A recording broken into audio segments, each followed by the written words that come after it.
दोस्तों, कभी कभी हम जो सुनते और समझते हैं वह पूरी तरह सत्य नहीं होता। आपने कई महापुरुषों की बातें सुनी होंगी और कई बुद्ध पुरुषों की बातें सुनी होंगी। जब आप उनकी बातें सुनते हैं तो आपके मन में एक प्रश्न उठता है और वह प्रश्न यह है, क्या हमारा सांसारिक जीवन जीना व्यर्थ है? क्या हमें केवल आध्यात्मिक जीवन जीना चाहिए? क्या हमें खुद की खोज करनी चाहिए? क्या हमें संसार के भोग विलास का उपयोग नहीं करना चाहिए? जो लोग इस सांसारिक जीवन में फंसे हुए हैं उनका जीवन पूरी तरह से व्यर्थ है। किसी को अपने माता पिता के लिए धन कमाना है तो कोई अपने परिवार को सुखी देखना चाहता है, कोई अपने बच्चों की चिंता में व्यतीत है तो कोई अपने लिए कुछ करना चाहता है, तो कोई नाम कमाना चाहता है। दोस्तों, इस कहानी को जरा ध्यान से सुनिएगा क्योंकि यह कहानी आपकी जिंदगी भर काम आएगी। नमस्कार दोस्तों, the inspired me YouTube channel में आपका तहे दिल से स्वागत है। एक बार की बात है, एक समय महात्मा बुद्ध नगरवासियों को उपदेश दे रहे थे। महात्मा बुद्ध कह रहे थे कि संसार के इस माया जाल में मत फंसो, इस संसार से ऊपर उठो। संसार से ऊपर उठकर ही आप संसार को जी सकते हो। यहाँ कोई अपना नहीं होता।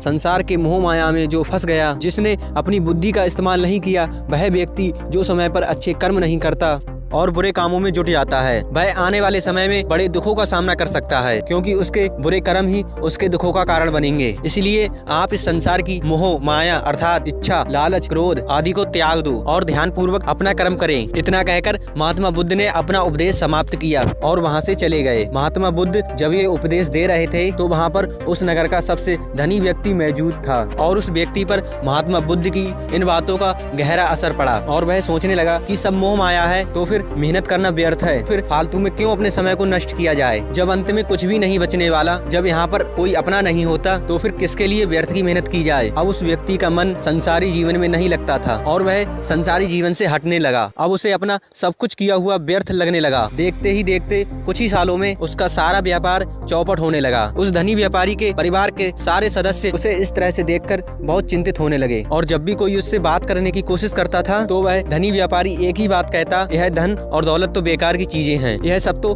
मोह माया है, सब बेकार है, भला हम रिश्ते निभाकर क्या करेंगे, यह सब तो मोह है। जीवन तो केवल एक ही है और वह है मुक्ति। अब तो केवल उसी की आस है और उसी की प्यास है। मैं इतना समझ चुका हूँ कि अब से जो होगा वह सब अच्छा होगा। अब उस धनी व्यक्ति ने व्यापार पर भी ध्यान देना बिल्कुल बंद कर दिया और देखते ही देखते वह धनी व्यापारी उस नगर का सबसे गरीब व्यक्ति बन चुका था। वह पूरी तरह से निधन हो चुका था, उसका सब कुछ बर्बाद हो गया था। एक दिन जब उसके घर में खाने के लिए कुछ नहीं बचा था तो उसने अपने आप से कहा, यह मैंने क्या कर दिया। सब कुछ तो बहुत अच्छा चल रहा था लेकिन मैंने अपने हाथों ही सब कुछ बर्बाद कर दिया। आज मेरे परिवार का हर एक सदस्य भूखा है, उनके पास खाने के लिए कुछ नहीं और मैं उनके लिए कुछ नहीं कर पा रहा। वह ये सब सोच ही रहा था कि तभी उसे याद आया कि उसने महात्मा बुद्ध की बातों में आकर अपना जीवन बर्बाद कर लिया। ना तो उसे मुक्ति मिली और ना ही सुकून। अब तो भोजन के लिए भी आज मुझे रोना पड़ता है। हर रोज मुझे मेहनत करनी पड़ती है, तब जाकर मेरे परिवार को 2 वक्त की रोटी मिल पाती है। अपने परिवार की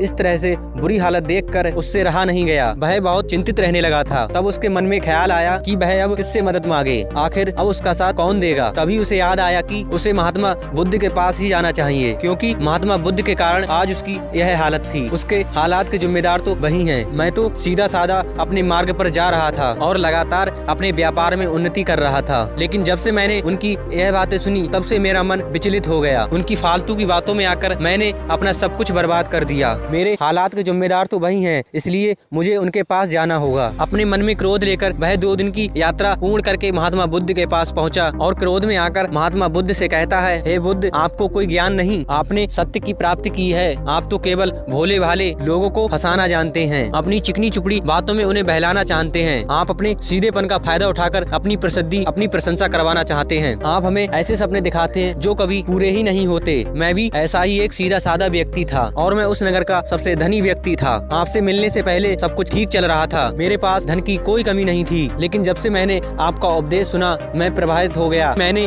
आपकी बातों को ही मानना शुरू कर दिया। उस व्यक्ति के यह कहने के बाद महात्मा बुद्ध मुस्कुराते हुए उस व्यक्ति से कहते हैं, आखिर तुम्हारे साथ क्या हुआ है और तुमने मेरी बातों का क्या मतलब निकाला। इस पर वह व्यक्ति महात्मा बुद्ध को सारी बातें बता देता है और कहता है, आप कहते हैं धन दौलत की इच्छा करना यह सब मोह माया है। आप सांसारिक जीवन को बुरा कहते हैं और आप खुद इस संसार में आकर भिक्षा मांगते हैं। इस पर महात्मा बुद्ध मुस्कुराते हुए उस व्यक्ति से कहते हैं, बेटा तुम बहुत दूर से आए हो, अभी तुम विश्राम करो, रात को आकर मैं तुम्हें तुम्हारे सभी प्रश्नों का जवाब दे दूंगा। पहले तो उस व्यक्ति ने इनकार किया, फिर वह महात्मा बुद्ध की इस बात को मान गया और आश्रम में जाकर विश्राम करने लगा। रात्रि के समय जब महात्मा बुद्ध उसके पास आए, फिर महात्मा बुद्ध कहते हैं, क्या बेटा तुमने एक बड़े हाथी को हवा में तेजी से उड़ते हुए देखा है? क्या ऐसा हो सकता है? इसके जवाब में वह व्यक्ति कहता है, मैंने तो कभी नहीं देखा। तभी वह महात्मा बुद्ध समझाते हुए कहते हैं कि कभी किसी की बातों पे मत जाना, बल्कि खुद विचार करो। दोस्तों वीडियो कैसी लगी? अगर अच्छी लगी तो वीडियो को लाइक करें, साथ ही चैनल को सब्सक्राइब कर लें। दोस्तों मिलते हैं अगली वीडियो में, तब तक के लिए नमो बुद्धाय।